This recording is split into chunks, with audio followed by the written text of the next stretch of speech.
এই হচ্ছে চন্দ্রমল্লিকার গাছ। তো চন্দ্রমল্লিকা থেকে বেশি ফুল পেতে আপনাকে কি করতে হবে, আপনাকে এখন থেকে পিঞ্চিং করতে হবে।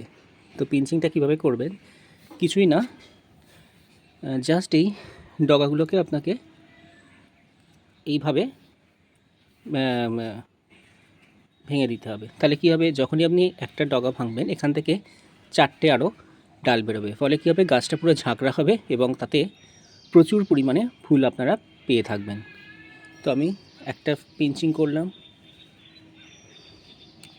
এই একটা পিঞ্চিং করলাম, এই একটা পিঞ্চিং করলাম, এই একটা পিঞ্চিং করলাম। যতগুলো ডাল থাকবে সবগুলোতেই আপনাকে এইভাবে করতে হবে, পিঞ্চিং করতে হবে। আর যেগুলো এরকম হলুদ পাতা সেগুলোকে আপনাকে ফেলে দিতে হবে। ব্যাস, তাহলেই আপনার গাছ ঝাঁকড়া হবে।